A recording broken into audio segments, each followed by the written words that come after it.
welcome to the Student Kitchen with me, Dale Hurst. This week we're going to Italy again, and we're cooking something which is called gnocchi, which I've spoken to my friends about it when I was telling them what I was going to plan for this week, and they said, what the hell is that? And basically, gnocchi is potato-based pasta, so it basically resembles little dumplings like so. So basically we're going to go do something which I call Gnocchi Al Pomodoro, which basically means gnocchi with tomatoes. So it's nothing particularly fancy, but we're going to start off with a whole red onion, and 4 cloves of garlic is in here, and 8 medallions of bacon. I couldn't find rashers. Bacon probably is going to be the most expensive thing about this dish, depending on what you like to buy in the way of cheese. But yeah, your bacon, that's going to be your main economy crisis.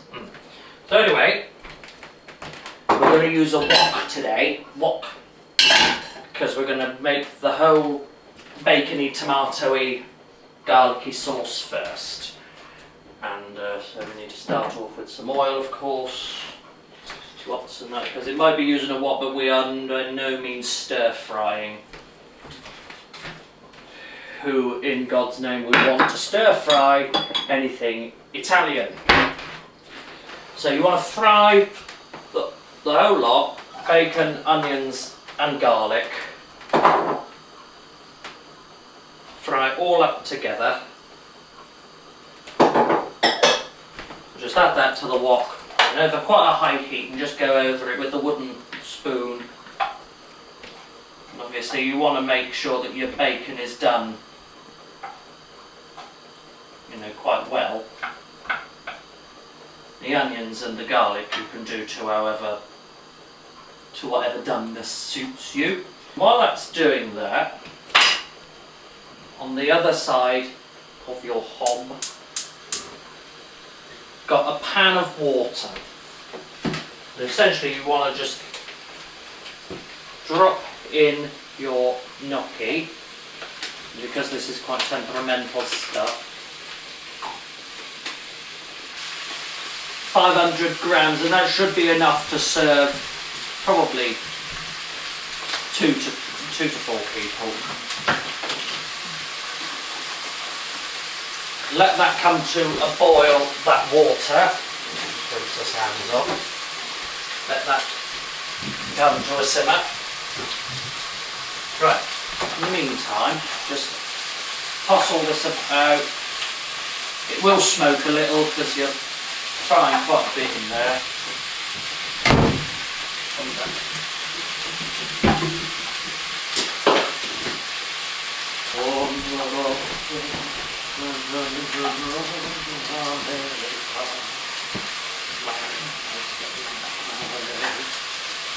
Right, so there, most of the bacon is looking at least lightly done on both sides, and it's starting to reduce as is the onions and the garlic there, and you just want to make it all nice, and the smells is bellissima. So just let that fry. Basically 1 tin of tomatoes should do it, and this was only £1, the Napolina tomatoes, but you can always do your Heinz if you want, if you haven't got really the money to splash out on nice chopped tomatoes. Well, anyway, basically this is going to go in there now, because this is smoking now, as you can see, and it's just put all of it in together, sauce and fruit in the same pan, and carry on stirring that in. So you might want to turn the heat down a little bit now, because what we don't want is a load of burnt tomatoes, because I don't know if anyone's ever tried burnt tomatoes here, but it doesn't taste nice. So anyway, we're just going to stick some basil in there, just to give the... You can use fresh leaf basil if you can afford fresh leaf basil. We are students, so one presumes we can't. So regular dried basil will do, and just stir that into sauce, and let that seep into the tomatoes, and that would be This is beginning to smell lovely. The only problem is now that the gnocchi is still not doing anything. Essentially, when this, and I suppose really then, once you've done it to a reasonable degree, you can transfer your gnocchi onto a high heat. But while you're waiting for that gnocchi still, this is grana padano cheese. I must admit I couldn't find any parmesan when I was looking for it. Parmesan is better. Anyway, you just want to grate some of this maybe cheese. Let that come back to the boil, or at least a nice gentle simmer, and just over the sink.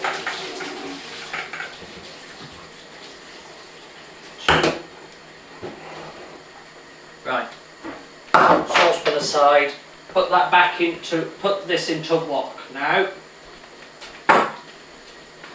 and give that a good stir. And let that sauce go all over your gnocchi, like that. And this is quite a colourful dish compared to what I normally do, which always happen to be brown because I normally cook with the pastry. But right, now you want to transfer this into preferably something a little bit bigger than this, but we've got two of these, so we'll put them in both. And basically just fill up what you've got, so transfer it, mixture,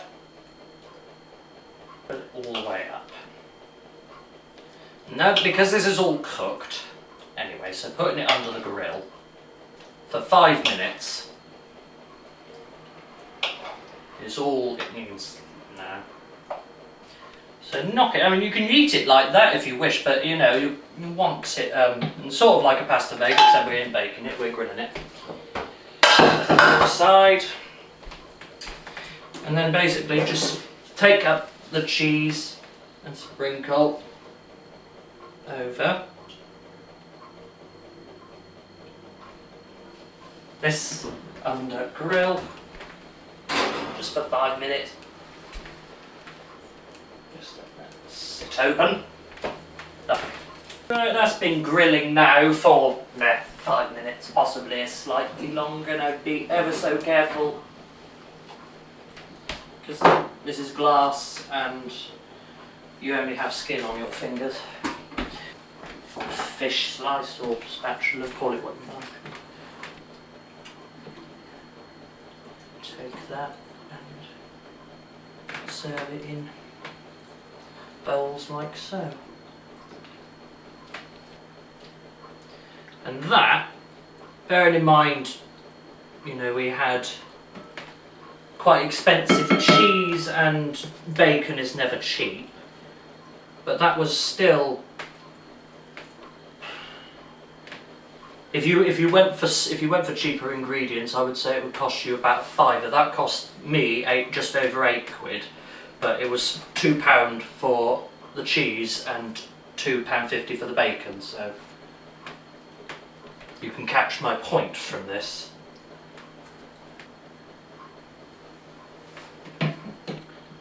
That would do me anyway. There we are. Gnocchi Pomodoro. Or gnocchi with tomatoes. But with bacon, onions and garlic as well. And basil. So, I've been Dale Hurst and this has been the Student Kitchen and we've made Gnocchi Pomodoro.